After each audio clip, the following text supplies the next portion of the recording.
Sun Tzu said, "The art of war is of vital importance to the state. It is a matter of life and death, a road either to safety or to ruin. Hence it is a subject of inquiry which can on no account be neglected. The art of war, then, is governed by 5 constant factors, to be taken into account in one's deliberations when seeking to determine the conditions obtaining in the field. These are 1. The moral law, 2. Heaven, 3. Earth, 4. The commander, 5. Method and discipline. The moral law causes the people to be in complete accord with their ruler, so that they will follow him regardless of their lives, undismayed by any danger. Heaven signifies night and day, cold and heat, times and seasons.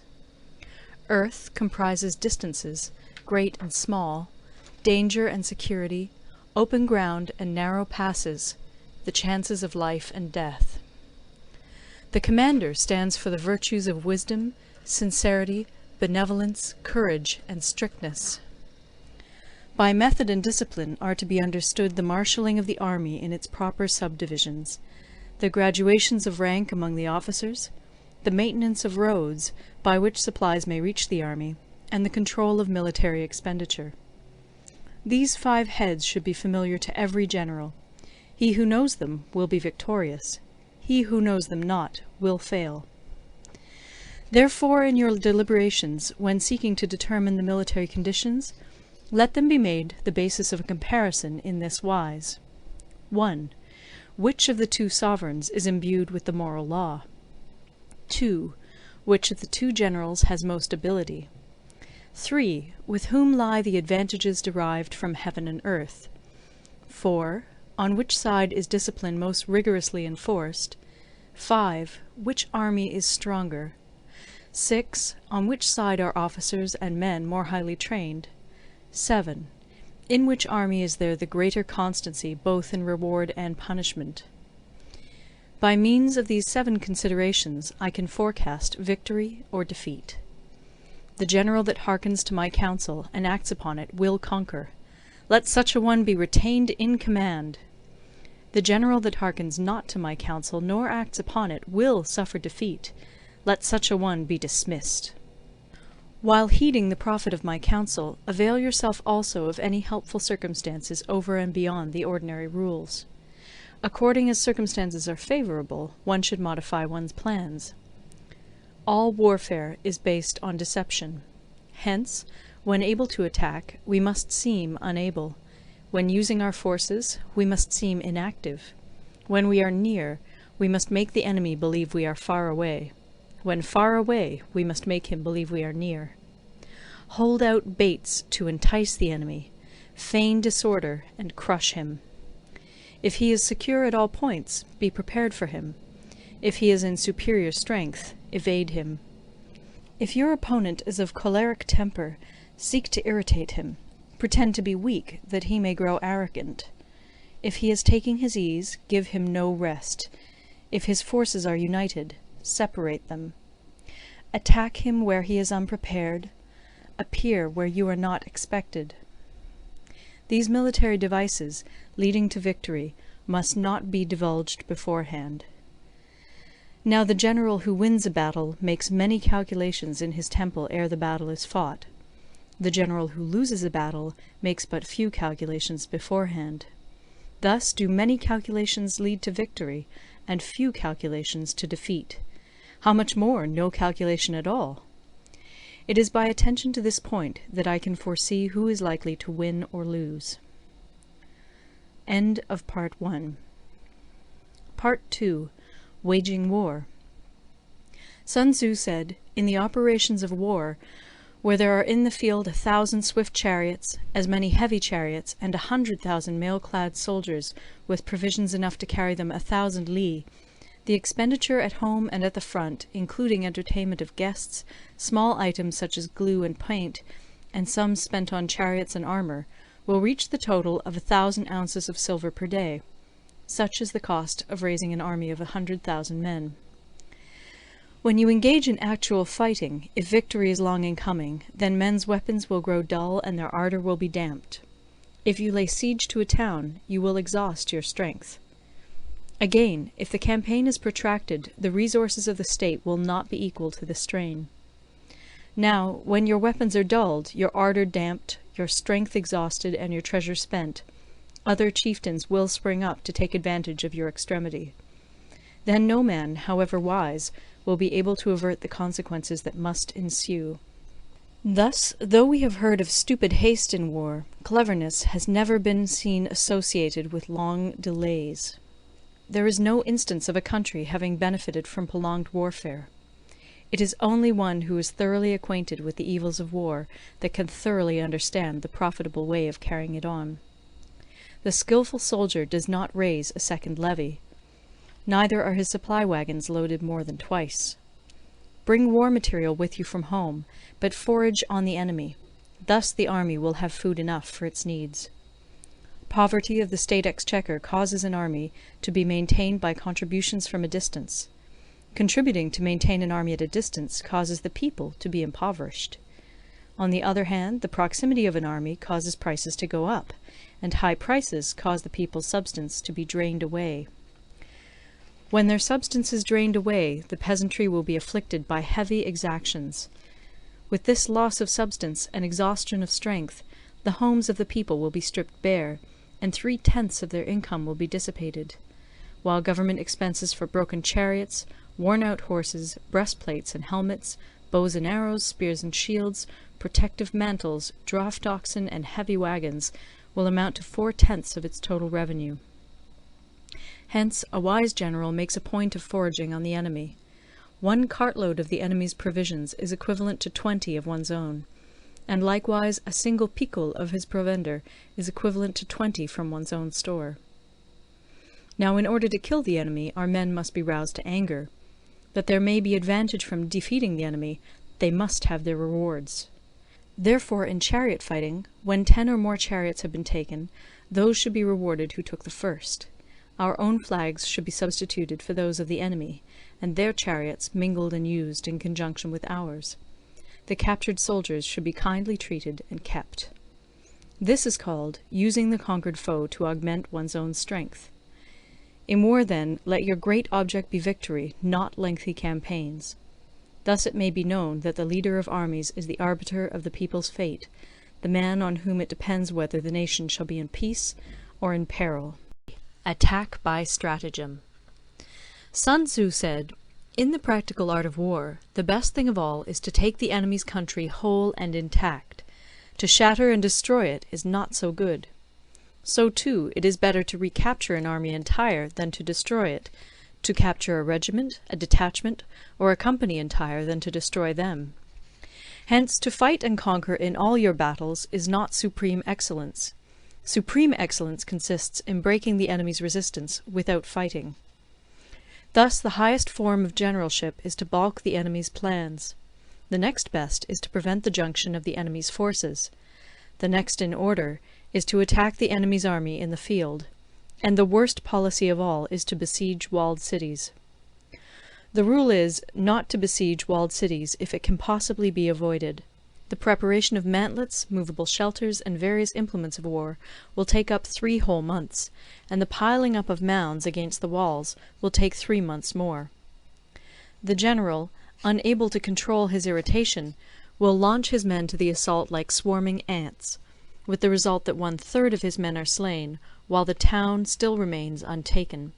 Such are the disastrous effects of a siege. Therefore the skilful leader subdues the enemy's troops without any fighting. He captures their cities without laying siege to them. He overthrows their kingdom without lengthy operations in the field. With his forces intact, he will dispute the mastery of the empire, and thus, without losing a man, his triumph will be complete. This is the method of attacking by stratagem. It is the rule in war, if our forces are 10 to the enemy's 1, to surround him; if 5 to 1, to attack him; if twice as numerous, to divide our army into 2. If equally matched, we can offer battle; if slightly inferior in numbers, we can avoid the enemy; if quite unequal in every way, we can flee from him. Hence, though an obstinate fight may be made by a small force, in the end it must be captured by the larger force. Now the general is the bulwark of the state. If the bulwark is complete at all points, the state will be strong. If the bulwark is defective, the state will be weak. There are 3 ways in which a ruler can bring misfortune upon his army. 1.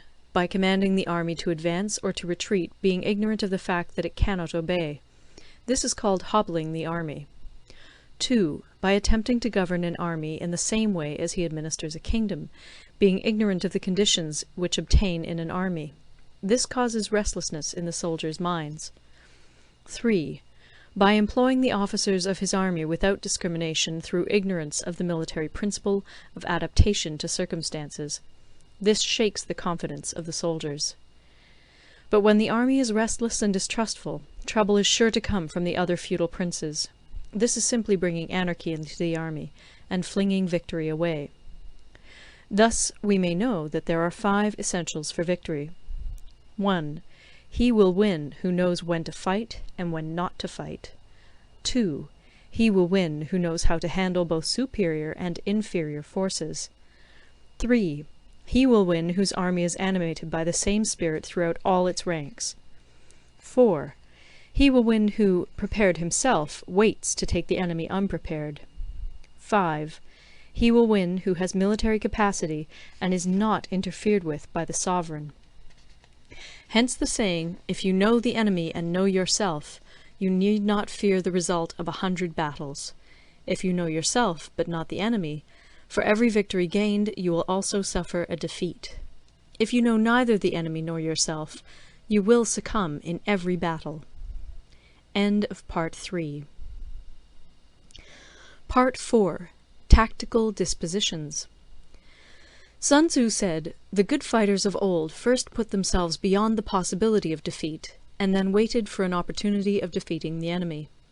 To secure ourselves against defeat lies in our own hands, but the opportunity of defeating the enemy is provided by the enemy himself. Thus the good fighter is able to secure himself against defeat, but cannot make certain of defeating the enemy. Hence the saying, one may know how to conquer without being able to do it." Security against defeat implies defensive tactics. Ability to defeat the enemy means taking the offensive. Standing on the defensive indicates insufficient strength. Attacking, a superabundance of strength. The general who is skilled in defense hides in the most secret recesses of the earth. He who is skilled in attack flashes forth from the topmost heights of heaven. Thus, on the one hand, we have ability to protect ourselves, on the other, a victory that is complete. To see victory only when it is within the ken of the common herd is not the acme of excellence. Neither is it the acme of excellence if you fight and conquer, and the whole empire says, "Well done!" To lift an autumn hair is no sign of great strength. To see the sun and moon is no sign of sharp sight. To hear the noise of thunder is no sign of a quick ear. What the ancients called a clever fighter is one who not only wins, but excels in winning with ease. Hence his victories bring him neither reputation for wisdom nor credit for courage. He wins his battles by making no mistakes. Making no mistakes is what establishes the certainty of victory, for it means conquering an enemy that is already defeated. Hence the skillful fighter puts himself into a position which makes defeat impossible, and does not miss the moment for defeating the enemy. Thus it is that in war the victorious strategist only seeks battle after the victory has been won, whereas he who is destined to defeat first fights and afterwards looks for victory. The consummate leader cultivates the moral law and strictly adheres to method and discipline. Thus it is in his power to control success.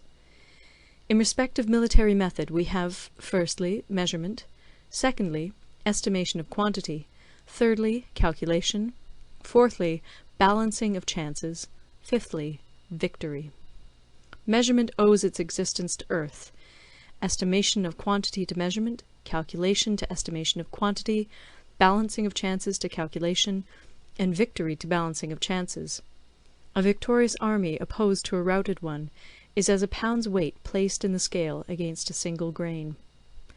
The onrush of a conquering force is like the bursting of pent-up waters into a chasm 1,000 fathoms deep. Sun Tzu said, "The control of a large force is the same principle as the control of a few men. It is merely a question of dividing up their numbers." Fighting with a large army under your command is nowise different from fighting with a small one. It is merely a question of instituting signs and signals. To ensure that your whole host may withstand the brunt of the enemy's attack and remain unshaken, this is effected by maneuvers direct and indirect. That the impact of your army may be like a grindstone dashed against an egg, this is effected by the science of weak points and strong. In all fighting, the direct method may be used for joining battle, but indirect methods will be needed in order to secure victory. Indirect tactics, efficiently applied, are inexhaustible as heaven and earth, unending as the flow of rivers and streams. Like the sun and moon, they end but to begin anew. Like the 4 seasons, they pass away to return once more.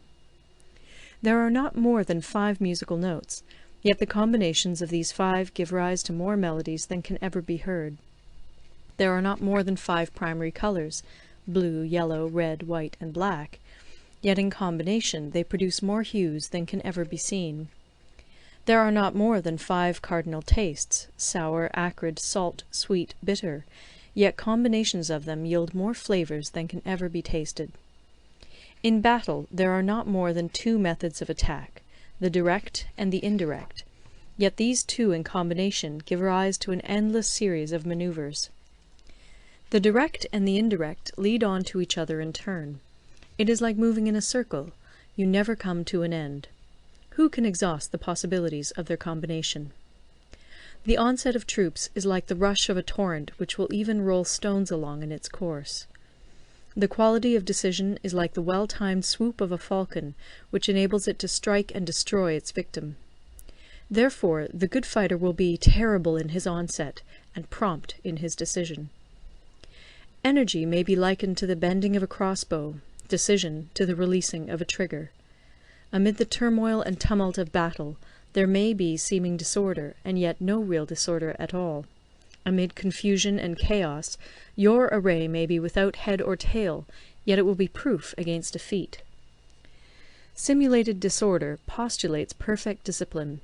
Simulated fear postulates courage. Simulated weakness postulates strength. Hiding order beneath the cloak of disorder is simply a question of subdivision. Concealing courage under their show of timidity presupposes a fund of latent energy. Masking strength with weakness is to be effected by tactical dispositions. Thus, one who is skilful at keeping the enemy on the move maintains deceitful appearances, according to which the enemy will act. He sacrifices something that the enemy may snatch at it. By holding out baits, he keeps him on the march. Then, with a body of picked men, he lies in wait for him. The clever combatant looks to the effect of combined energy, and does not require too much from individuals. Hence his ability to pick out the right men and utilize combined energy. When he utilizes combined energy, his fighting men become as it were like unto rolling logs or stones, for it is the nature of a log or stone to remain motionless on level ground, and to move when on a slope. If four-cornered, to come to a standstill, but if round-shaped, to go rolling down. Thus the energy developed by good fighting men is as the momentum of a round stone rolled down a mountain thousands of feet in height. So much on the subject of energy. End of Part 5. Part 6. Weak Points and Strong. Sun Tzu said, "Whoever is first in the field and awaits the coming of the enemy will be fresh for the fight. Whoever is second in the field and has to hasten to battle will arrive exhausted." Therefore, the clever combatant imposes his will on the enemy, but does not allow the enemy's will to be imposed on him. By holding out advantages to him, he can cause the enemy to approach of his own accord, or, by inflicting damage, he can make it impossible for the enemy to draw near. If the enemy is taking his ease, he can harass him. If well supplied with food, he can starve him out. If quietly encamped, he can force him to move. Appear at points which the enemy must hasten to defend. March swiftly to places where you are not expected. An army may march great distances without distress, if it marches through country where the enemy is not. You can be sure of succeeding in your attacks if you only attack places which are undefended. You can ensure the safety of your defense if you only hold positions that cannot be attacked. Hence that general is skillful in attack whose opponent does not know what to defend, and he is skillful in defense whose opponent does not know what to attack. O divine art of subtlety and secrecy! Through you we learn to be invisible, through you inaudible, and hence we can hold the enemy's fate in our hands. You may advance and be absolutely irresistible if you make for the enemy's weak points. You may retire and be safe from pursuit if your movements are more rapid than those of the enemy. If we wish to fight, the enemy can be forced to an engagement even though he be sheltered behind a high rampart and a deep ditch. All we need do is attack some other place that he will be obliged to relieve. If we do not wish to fight, we can prevent the enemy from engaging us even though the lines of our encampment be merely traced out on the ground. All we need do is throw something odd and unaccountable in his way. By discovering the enemy's dispositions and remaining invisible ourselves, we can keep our forces concentrated while the enemy's must be divided. We can form a single united body while the enemy must split up into fractions. Hence there will be a whole pitted against separate parts of a whole, which means that we shall be many to the enemy's few. And if we are able thus to attack an inferior force with a superior one, our opponents will be in dire straits. The spot where we intend to fight must not be made known, for then the enemy will have to prepare against a possible attack at several different points. And his forces being thus distributed in many directions, the numbers we shall have to face at any given point will be proportionately few. For should the enemy strengthen his van, he will weaken his rear. Should he strengthen his rear, he will weaken his van. Should he strengthen his left, he will weaken his right. Should he strengthen his right, he will weaken his left. If he sends reinforcements everywhere, he will everywhere be weak. Numerical weakness comes from having to prepare against possible attacks. Numerical strength from compelling our adversary to make these preparations against us. Knowing the place and the time of the coming battle, we may concentrate from the greatest distances in order to fight. But if neither time nor place be known, then the left wing will be impotent to succour the right equally impotent to succour the left, the van unable to relieve the rear, or the rear to support the van. How much more so if the furthest proportions of the army are anything under 100 li apart, and even the nearest are separated by several li? Though according to my estimate the soldiers of Yue exceed our own in number, that shall advantage them nothing in the matter of victory. I say then that victory can be achieved. Though the enemy be stronger in numbers, we may prevent him from fighting. Scheme so as to discover his plans and the likelihood of their success. Rouse him, and learn the principle of his activity or inactivity. Force him to reveal himself, so as to find out his vulnerable spots. Carefully compare the opposing army with your own, so that you may know where strength is superabundant and where it is deficient. In making tactical dispositions, the highest pitch you can attain is to conceal them. Conceal your dispositions, and you will be safe from the prying of the subtlest spies, from the machinations of the wisest brains. How victory may be produced for them out of the enemy's own tactics, that is what the multitude cannot comprehend. All men can see the tactics whereby I conquer, but what none can see is the strategy out of which victory is evolved. Do not repeat the tactics which have gained you one victory, but let your methods be regulated by the infinite variety of circumstances. Military tactics are like unto water, for water in its natural course runs away from high places and hastens downwards. So in war, the way is to avoid what is strong and to strike at what is weak. Water shapes its course according to the nature of the ground over which it flows. The soldier works out his victory in relation to the foe whom he is facing. Therefore, just as water retains no constant shape, in warfare there are no constant conditions. He who can modify his tactics in relation to his opponent and thereby succeed in winning may be called a heaven-born captain. The 5 elements, water, fire, wood, metal, earth, are not always equally predominant. The 4 seasons make way for each other in turn. There are short days and long. The moon has its periods of waning and waxing. Maneuvering. Sun Tzu said, "In war, the general receives his commands from the sovereign. Having collected an army and concentrated his forces, he must blend and harmonize the different elements thereof before pitching his camp.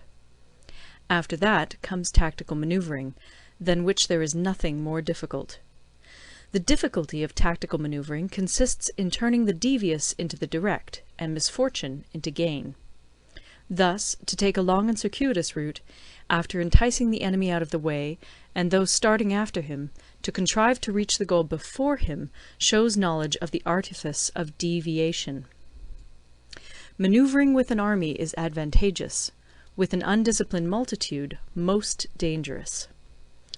If you set a fully equipped army in march in order to snatch an advantage, the chances are that you will be too late. On the other hand, to detach a flying column for the purpose involves the sacrifice of its baggage and stores. Thus, if you order your men to roll up their buff coats and make forced marches without halting day or night, covering double the usual distance at a stretch, doing 100 li in order to wrest an advantage, the leaders of all your 3 divisions will fall into the hands of the enemy. The stronger men will be in front, the jaded ones will fall behind, and on this plan only 1/10 of your army will reach its destination.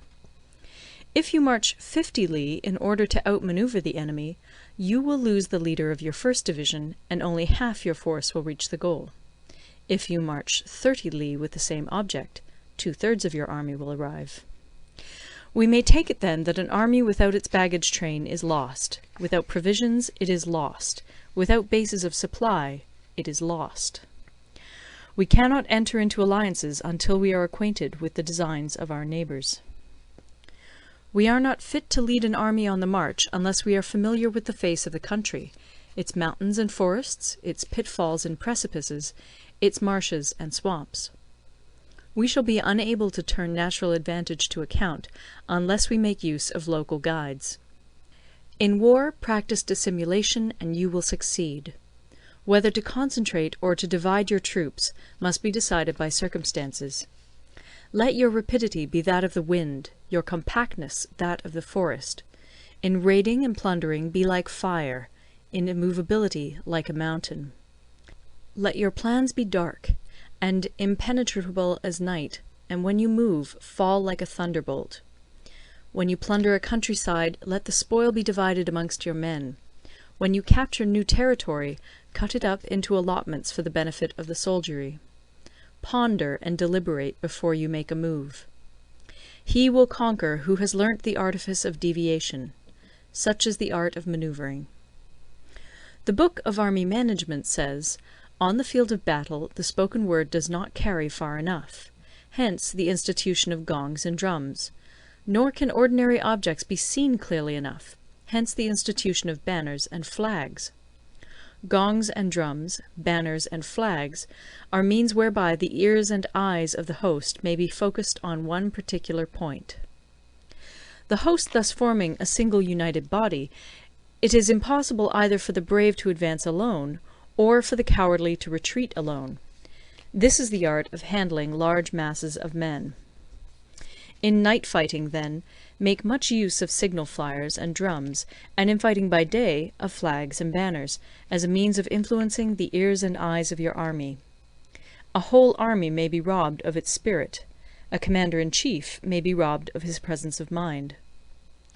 Now, a soldier's spirit is keenest in the morning. By noonday it has begun to flag, and in the evening his mind is bent only on returning to camp. A clever general, therefore, avoids an army when its spirit is keen, but attacks it when it is sluggish and inclined to return. This is the art of studying moods. Disciplined and calm, to await the appearance of disorder and hubbub amongst the enemy. This is the art of retaining self-possession. To be near the goal while the enemy is still far from it, to wait at ease while the enemy is toiling and struggling, to be well fed while the enemy is famished. This is the art of husbanding one's strength. To refrain from intercepting an enemy whose banners are in perfect order, To refrain from attacking an army drawn up in calm and confident array, this is the art of studying circumstances. It is a military axiom not to advance uphill against the enemy, nor to oppose him when he comes downhill. Do not pursue an enemy who simulates flight. Do not attack soldiers whose temper is keen. Do not swallow bait offered by the enemy. Do not interfere with an army that is returning home. When you surround an army, leave an outlet free. Do not press a desperate foe too hard. Such is the art of warfare. End of Part 7. Part 8. Variation in Tactics. Sun Tzu said, "In war, the general receives his commands from the sovereign, collects his army, and concentrates his forces. When in difficult country, do not encamp. In country where highroads intersect, join hands with your allies. Do not linger in dangerously isolated positions. In hemmed-in situations, you must resort to stratagem. In desperate position, you must fight. There are roads which must not be followed, armies which must not be attacked, towns which must not be besieged, positions which must not be contested, commands of the sovereign which must not be obeyed." The general who thoroughly understands the advantages that accompany variation of tactics knows how to handle his troops. The general who does not understand these may be well acquainted with the configuration of the country, yet he will not be able to turn his knowledge to practical account. So, the student of war who is unversed in the art of war of varying his plans, even though he be acquainted with the 5 advantages, will fail to make the best use of his men. Hence, in the wise leader's plans, considerations of advantage and of disadvantage will be blended together. If our expectation of advantage be tempered in this way, we may succeed in accomplishing the essential part of our schemes. If, on the other hand, in the midst of difficulties we are always ready to seize an advantage, we may extricate ourselves from misfortune. Reduce the hostile chiefs by inflicting damage on them, and make trouble for them, and keep them constantly engaged. Hold out specious allurements, and make them rush to any given point. The art of war teaches us to rely not on the likelihood of the enemy's not coming, but on our own readiness to receive him, not on the chance of his not attacking, but rather on the fact that we have made our position unassailable. There are 5 dangerous faults which may affect a general. 1. Recklessness, which leads to destruction. 2. Cowardice, which leads to capture. 3. A hasty temper, which can be provoked by insults. 4. A delicacy of honour, which is sensitive to shame. 5. Over-solicitude for his men, which exposes him to worry and trouble. These are the 5 besetting sins of a general, ruinous to the conduct of war. When an army is overthrown and its leader slain, the cause will surely be found among these 5 dangerous faults. Let them be a subject of meditation. The army on the march. Sun Tzu said, "We come now to the question of encamping the army, and observing signs of the enemy. Pass quickly over mountains, and keep in the neighbourhood of valleys. Camp in high places, facing the sun. Do not climb heights in order to fight." So much for mountain warfare. After crossing a river, you should get far away from it. When an invading force crosses a river in its onward march, do not advance to meet it in midstream. It will be best to let half the army get across, and then deliver your attack. If you are anxious to fight, you should not go to meet the invader near a river which he has to cross. Moor your craft higher up than the enemy, and facing the sun. Do not move upstream to meet the enemy. So much for river warfare. In crossing salt marshes, your sole concern should be to get over them quickly, without any delay. If forced to fight in a salt marsh, you should have water and grass near you, and get your back to a clump of trees. So much for operations in salt marshes. In dry, level country, take up an easily accessible position with rising ground to your right and on your rear, so that the danger may be in front and safety lie behind. So much for campaigning in flat country. These are the 4 useful branches of military knowledge which enabled the Yellow Emperor to vanquish 4 several sovereigns. All armies prefer high ground to low, and sunny places to dark. If you are careful of your men and camp on hard ground, the army will be free from disease of every kind, and this will spell victory. When you come to a hill or a bank, occupy the sunny side, with the slope on your right rear.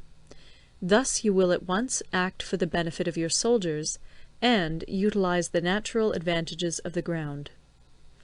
When, in consequence of heavy rains up country, a river which you wish to ford is swollen and flecked with foam, you must wait until it subsides.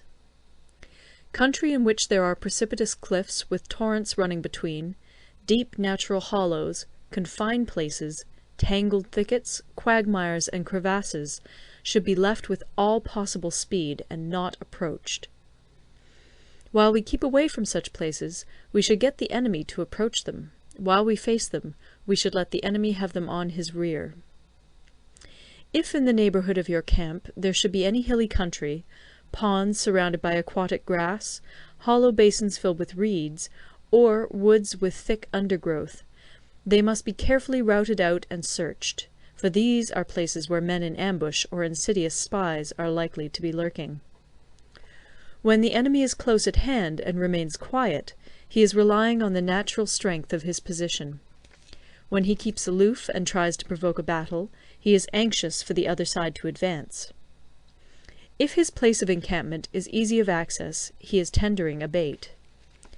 Movement amongst the trees of a forest shows that the enemy is advancing. The appearance of a number of screens in the midst of thick grass means that the enemy wants to make us suspicious. The rising of birds in their flight is the sign of an ambuscade. Startled beasts indicate that a sudden attack is coming. When there is dust rising in a high column, it is the sign of chariots advancing. When the dust is low, but spread over a wide area, it betokens the approach of infantry. When it branches out in different directions, it shows that parties have been sent to collect firewood. A few clouds of dust, moving to and fro, signify that the army is encamping. Humble words and increased preparations are signs that the enemy is about to advance. Violent language and driving forward as if to the attack are signs that he will retreat. When the light chariots come out first and take up a position on the wings, it is a sign that the enemy is forming for battle. Peace proposals unaccompanied by a sworn covenant indicate a plot. When there is much running about, and the soldiers fall into rank, it means that the critical moment has come. When some are seen advancing and some retreating, it is a lure. When the soldiers stand leaning on their spears, they are faint from want of food. If those who are sent to draw water begin by drinking themselves, the army is suffering from thirst. If the enemy sees an advantage to be gained and makes no effort to secure it, the soldiers are exhausted. If birds gather on any spot, it is unoccupied. Clamour by night betokens nervousness. If there is a disturbance in the camp, the general's authority is weak. If the banners and flags are shifted about, sedition is afoot. If the officers are angry, it means that the men are weary. When an army feeds its horses with grain and kills its cattle for food, and when the men do not hang their cooking pots over the campfires, showing that they will not return to their tents, you may know that they are determined to fight to the death. The sight of men whispering together in small knots, or speaking in subdued tones, points to disaffection amongst the rank and file. Too frequent rewards signify that the enemy is at the end of his resources. Too many punishments betray a condition of dire distress. To begin by bluster, but afterwards to take fright at the enemy's numbers, shows a supreme lack of intelligence. When envoys are sent with compliments in their mouths, it is a sign that the enemy wishes for a truce. If the enemy's troops march up angrily and remain facing ours for a long time without either joining battle or taking themselves off again, the situation is one that demands great vigilance and circumspection. If our troops are no more in number than the enemy, that is amply sufficient. It only means that no direct attack can be made. What we can do is simply to concentrate all our available strength, keep a close watch on the enemy, and obtain reinforcements. He who exercises no forethought, but makes light of his opponents, is sure to be captured by them. If soldiers are punished before they have grown attached to you, they will not prove submissive. And, unless submissive, they will be practically useless. If, when the soldiers have become attached to you, punishments are not enforced, they will still be useless. Therefore, soldiers must be treated in the first instance with humanity, but kept under control by means of iron discipline. This is a certain road to victory. If in training soldiers commands are habitually enforced, the army will be well disciplined. If not, its discipline will be bad. If a general shows confidence in his men, but always insists on his orders being obeyed, the gain will be mutual. End of Part 9. Part 10. Terrain. Sun Tzu said, we may distinguish 6 kinds of terrain, to wit, 1. Accessible ground, 2. Entangling ground, 3. Temporizing ground, 4. Narrow passes, 5. Precipitous heights, 6. Positions at a great distance from the enemy. Ground which can be freely traversed by both sides is called accessible. With regard to ground of this nature, be before the enemy in occupying the raised and sunny spots, and carefully guard your line of supplies. Then you will be able to fight with advantage. Ground which can be abandoned but is hard to reoccupy is called entangling. From a position of this sort, if the enemy is unprepared, you may sally forth and defeat him. But if the enemy is prepared for your coming, and you fail to defeat him, then, return being impossible, disaster will ensue. When the position is such that neither side will gain by making the first move, it is called temporizing ground. In a position of this sort, even though the enemy should offer us an attractive bait, it will be advisable not to stir forth, but rather to retreat, thus enticing the enemy in his turn. Then, when part of his army has come out, we may deliver our attack with advantage. With regard to narrow passes, if you can occupy them first, let them be strongly garrisoned and await the advent of the enemy. Should the army forestall you in occupying a pass, do not go after him if the pass is fully garrisoned, but only if it is weakly garrisoned. With regard to precipitous heights, if you are beforehand with your adversary, you should occupy the raised and sunny spots, and there wait for him to come up. If the enemy has occupied them before you, do not follow him, but retreat, and try to entice him away. If you are situated at a great distance from the enemy, and the strength of the two armies is equal, it is not easy to provoke a battle, and fighting will be to your disadvantage. These 6 are the principles connected with earth. The general who's attained a responsible post must be careful to study them. Now, an army is exposed to 6 several calamities, not arising from natural causes, but from faults for which the general is responsible. These are 1. Flight, 2. Insubordination, 3. Collapse, 4. Ruin, 5. Disorganization, 6. Rout. Other conditions being equal, if one force is hurled against another 10 times its size, the result will be the flight of the former. When the common soldiers are too strong and their officers too weak, the result is insubordination. When the officers are too strong and the common soldiers too weak, the result is collapse. When the higher officers are angry and insubordinate, and on meeting the enemy give battle on their own account from a feeling of resentment, before the commander-in-chief can tell whether or not he is in a position to fight, the result is ruin. When the general is weak and without authority, when his orders are not clear and distinct, when there are no fixed duties assigned to officers and men, and the ranks are formed in a slovenly, haphazard manner, the result is utter disorganization.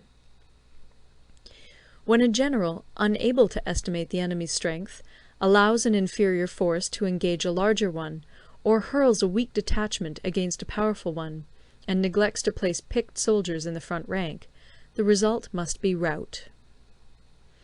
These are 6 ways of courting defeat, which must be carefully noted by the general who has attained a responsible post. The natural formation of the country is the soldier's best ally, but a power of estimating the adversary, of controlling the forces of victory, and of shrewdly calculating difficulties, dangers, and distances, constitutes the test of a great general. He who knows these things, and in fighting puts his knowledge into practice, will win his battles. He who knows them not, nor practices them, will surely be defeated. If fighting is sure to result in victory, then you must fight, even though the ruler forbid it.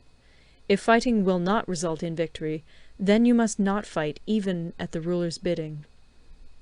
The general who advances without coveting fame, and retreats without fearing disgrace, whose only thought is to protect his country and do good service for his sovereign, is the jewel of the kingdom. Regard your soldiers as your children, and they will follow you into the deepest valleys. Look upon them as your own beloved sons, and they will stand by you even unto death. If, however, you are indulgent, but unable to make your authority felt, kind-hearted, but unable to enforce your commands, and incapable, moreover, of quelling disorder, then your soldiers must be likened to spoilt children. They are useless for any practical purpose. If we know that our own men are in a condition to attack, but are unaware that the enemy is not open to attack, we have gone only half-way towards victory. If we know that the enemy is open to attack, but are unaware that our own men are not in a condition to attack, we have gone only half-way towards victory. If we know that the enemy is open to attack, and also know that our men are in a condition to attack, but are unaware that the nature of the ground makes fighting impracticable, we have still only gone half-way towards victory. Hence the experienced soldier, once in motion, is never bewildered. Once he has broken camp, he is never at a loss. Hence the saying, "If you know the enemy and know yourself, your victory will not stand in doubt. If you know heaven and know earth, you may make your victory complete." The 9 situations. Sun Tzu said, "The art of war recognizes 9 varieties of ground. 1. Dispersive ground. 2. Facile ground. 3. Contentious ground. 4. Open ground. 5. Ground of intersecting highways. 6. Serious ground. 7. Difficult ground. 8. Hemmed-in ground. 9. Desperate ground. When a chieftain is fighting in his own territory, it is dispersive ground. When he has penetrated into hostile territory, but to no great distance, it is facile ground. Ground the possession of which imports great advantage to either side is contentious ground. Ground on which each side has liberty of movement is open ground. Ground which forms the key to 3 contiguous states, so that he who occupies it first has most of the empire at his command, is a ground of intersecting highways. When an army has penetrated into the heart of a hostile country, leaving a number of fortified cities in its rear, it is serious ground. Mountain forests, rugged steeps, marshes, and fens, all country that is hard to traverse, this is difficult ground. Ground which is reached through narrow gorges, and from which we can only retire by tortuous paths, so that a small number of the enemy would suffice to crush a large body of our men, this is hemmed-in ground. Ground on which we can only be saved from destruction by fighting without delay is desperate ground. On dispersive ground, therefore, fight not. On facile ground, halt not. On contentious ground, attack not. On open ground, do not try to block the enemy's way. On the ground of intersecting highways, join hands with your allies. On serious ground, gather in plunder. In difficult ground, keep steadily on the march. On hemmed-in ground, resort to stratagem. On desperate ground, fight. Those who were called skilful leaders of old knew how to drive a wedge between the enemy's front and rear, to prevent cooperation between his large and small divisions, to hinder the good troops from rescuing the bad, the officers from rallying their men. When the enemy's men were united, they managed to keep them in disorder. When it was to their advantage, they made a forward move. When otherwise, they stopped still. If asked how to cope with a great host of the enemy in orderly array, and on the point of marching to the attack, I should say, begin by seizing something which your opponent holds dear. Then he will be amenable to your will. Rapidity is the essence of war. Take advantage of the enemy's unreadiness. Make your way by unexpected routes, and attack unguarded spots. The following are the principles to be observed by an invading force. The further you penetrate into a country, the greater will be the solidarity of your troops, and thus the defenders will not prevail against you. Make forays in fertile country in order to supply your army with food. Carefully study the well-being of your men, and do not overtax them. Concentrate your energy and hoard your strength. Keep your army continually on the move, and devise unfathomable plans. Throw your soldiers into positions whence there is no escape, and they will prefer death to flight. If they will face death, there is nothing they may not achieve. Officers and men alike will put forth their uttermost strength. Soldiers, when in desperate straits, lose the sense of fear. If there is no place of refuge, they will stand firm. If they are in hostile country, they will show a stubborn front. If there is no help for it, they will fight hard. Thus, without waiting to be marshalled, the soldiers will be constantly on the qui-vive. Without waiting to be asked, they will do your will. Without restrictions, they will be faithful. Without giving orders, they can be trusted. Prohibit the taking of omens, and do away with superstitious doubts. Then, until death itself comes, no calamity need be feared. If our soldiers are not overburdened with money, it is not because they have a distaste for riches. If their lives are not unduly long, it is not because they are disinclined to longevity. On the day they are ordered out to battle, your soldiers may weep, those sitting up bedewing their garments, and those lying down, letting the tears run down their cheeks. But let them once be brought to bay, and they will display the courage of a Chu or a Kui. The skilful tactician may be likened to the Shuai-jan. Now, the Shuai-jan is a snake that is found in the Ch'ung Mountains. Strike at its head, and you will be attacked by its tail. Strike at its tail, and you will be attacked by its head. Strike at the middle, and you will be attacked by head and tail both. Asked if an army can be made to imitate the Shuai-jan, I should answer yes. For the men of Wu and the men of Yue are enemies. Yet if they are crossing a river in the same boat, and are caught by a storm, they will come to each other's assistance, just as the left hand helps the right. Hence it is not enough to put one's trust in the tethering of horses and the burying of chariot wheels in the ground. The principle on which to manage an army is to set up one standard of courage, which all must reach. How to make the best of both strong and weak, that is a question involving the proper use of ground. Thus, the skilful general conducts his army just as though he were leading a single man, willy-nilly, by the hand. It is the business of a general to be quiet, and thus ensure secrecy, upright and just, and thus maintain order. He must be able to mystify his officers and men by false reports and appearances, and thus keep them in total ignorance. By altering his arrangements and changing his plans, he keeps the enemy without definite knowledge. By shifting his camp and taking circuitous routes, he prevents the enemy from anticipating his purpose. At the critical moment, the leader of an army acts like one who has climbed up a height and then kicks away the ladder behind him. He carries his men deep into hostile territory before he shows his hand. He burns his boats and breaks his cooking pots. Like a shepherd driving a flock of sheep, he drives his men this way and that, and nothing knows whither he is going. To muster his host and bring it into danger, this may be termed the business of the general.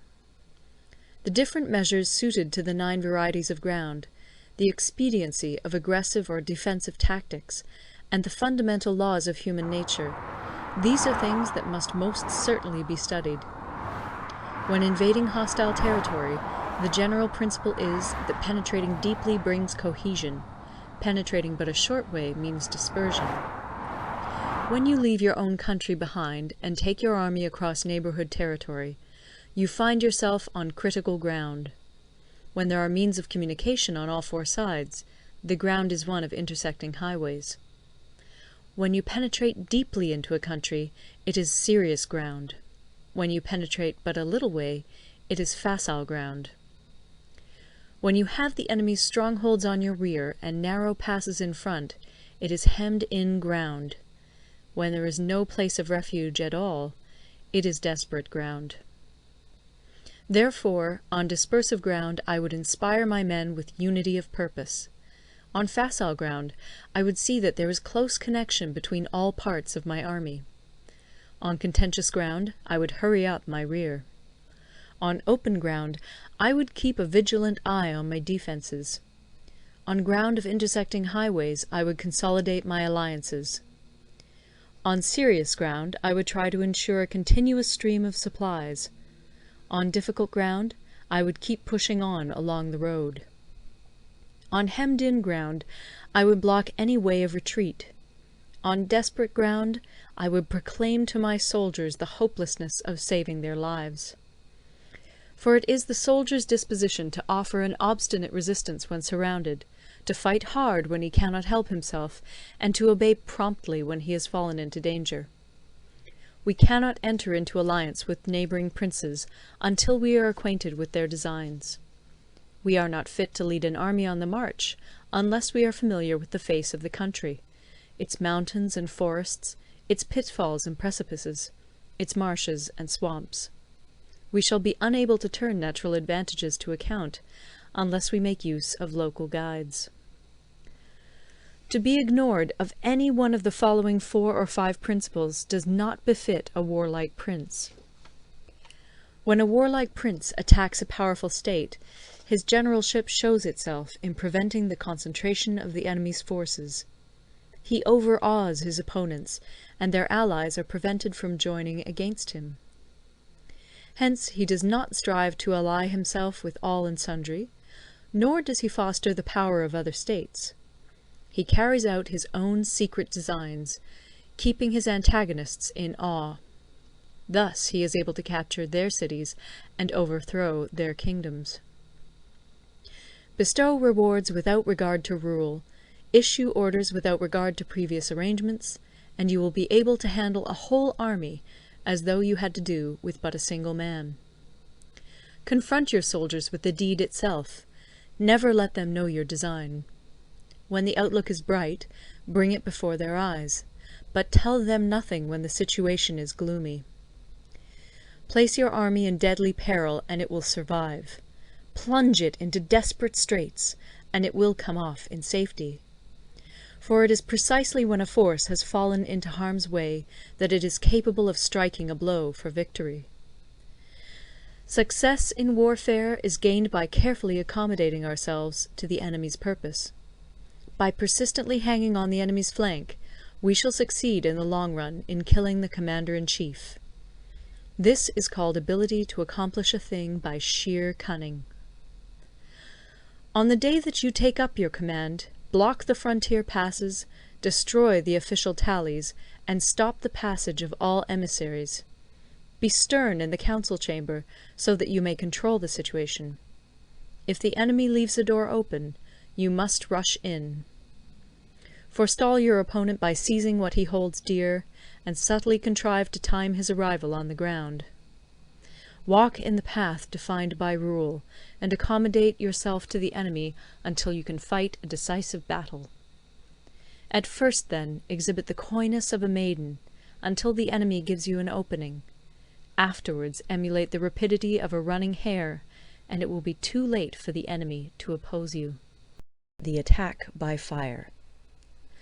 Sun Tzu said, There are 5 ways of attacking with fire. The first is to burn soldiers in their camp. The second is to burn stores. The third is to burn baggage trains. The fourth is to burn arsenals and magazines. The fifth is to hurl dropping fire amongst the enemy. In order to carry out an attack, we must have means available. The material for raising fire should always be kept in readiness.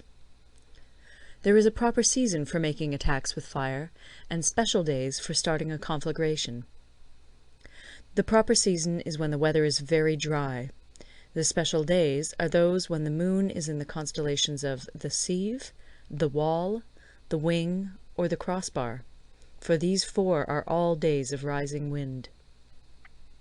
In attacking with fire, one should be prepared to meet 5 possible developments. 1. When fire breaks out inside to enemy's camp, respond at once with an attack from without. 2. If there is an outbreak of fire, but the enemy's soldiers remain quiet, bide your time and do not attack. 3. When the force of the flames has reached its height, follow it up with an attack, if that is practicable. If not, stay where you are. 4. If it is possible to make an assault with fire from without, do not wait for it to break out within, but deliver your attack at a favorable moment. 5. When you start a fire, be to windward of it. Do not attack from the leeward. A wind that rises in the daytime lasts long, but a night breeze soon falls. In every army, the 5 developments connected with fire must be known, the movements of the stars calculated, and a watch kept for the proper days. Hence, those who use fire as an aid to the attack show intelligence. Those who use water as an aid to the attack gain an accession of strength. By means of water, an enemy may be intercepted, but not robbed of all his belongings. Unhappy is the fate of one who tries to win his battles and succeed in his attacks without cultivating the spirit of enterprise, for the result is a waste of time and general stagnation. Hence the saying, the enlightened ruler lays his plans well ahead. The good general cultivates his resources. Move not unless you see an advantage. Use not your troops unless there is something to be gained. Fight not unless the position is critical. No ruler should put troops into the field merely to gratify his own spleen. No general should fight a battle simply out of pique. If it is to your advantage, make a forward move. If not, stay where you are. Anger may in time change to gladness. Vexation may be succeeded by content. But a kingdom that has once been destroyed can never come again into being, nor can the dead ever be brought back to life. Hence the enlightened ruler is heedful, and the good general full of caution. This is the way to keep a country at peace and an army intact. End of Part 12. Part 13. The Use of Spies. Sun Tzu said, raising a host of 100,000 men and marching them great distances entails heavy loss on the people and a drain on the resources of the state. The daily expenditure will amount to 1,000 ounces of silver. There will be commotion at home and abroad, and men will drop down exhausted on the highways. As many as 700,000 families will be impeded in their labor. Hostile armies may feast each other for years, striving for the victory which is decided in a single day. This being so, to remain in ignorance of the enemy's conditions simply because one grudges the outlay of 100 ounces of silver in honors and emoluments is the height of inhumanity. One who acts thus is no leader of men, no present help to his sovereign, no master of victory. Thus, what enables the wise sovereign and the good general to strike and conquer and achieve things beyond the reach of ordinary men is foreknowledge. Now, this foreknowledge cannot be elicited from spirits. It cannot be obtained inductively from experience, nor by any deductive calculation. Knowledge of the enemy's dispositions can only be obtained from other men. Hence the use of spies, of whom there are 5 classes. 1. Local spies. 2. Inward spies. 3. converted spies, 4. doomed spies, 5. surviving spies. When these 5 kinds of spy are all at work, none can discover the secret system. This is called divine manipulation of the threads. It is the sovereign's most precious faculty. Having local spies means employing the services of the inhabitants of a district. Having inward spies, making use of officials of the enemy. Having converted spies, getting hold of the enemy's spies and using them for our own purposes. Having doomed spies, doing certain things openly for purposes of deception, and allowing our spies to know of them and report them to the enemy. Surviving spies, finally, are those who bring back news from the enemy's camp. Hence it is that none in the whole army are more intimate relations to be maintained than with spies. None should be more liberally rewarded. In no other business should greater secrecy be preserved. Spies cannot be usefully employed without a certain intuitive sagacity. They cannot be properly managed without benevolence and straightforwardness. Without subtle ingenuity of mind, one cannot make certain of the truth of their reports. Be subtle, and use your spies for every kind of business. If a secret piece of news is divulged by a spy before the time is ripe, he must be put to death together with the man to whom the secret was told. Whether the object be to crush an army, to storm a city, or to assassinate an individual, it is always necessary to begin by finding out the names of the attendants, the aides-de-camp, and doorkeepers and sentries of the general in command. Our spies must be commissioned to ascertain these. The enemy's spies, who have come to spy on us, must be sought out, tempted with bribes, led away, and comfortably housed. Thus they will become converted spies and available for our service. It is through the information brought by the converted spy that we are able to acquire and employ local and inward spies. It is owing to this information again that we can cause the doomed spy to carry false tidings to the enemy. Lastly, it is by this information that the surviving spy can be used on appointed occasions.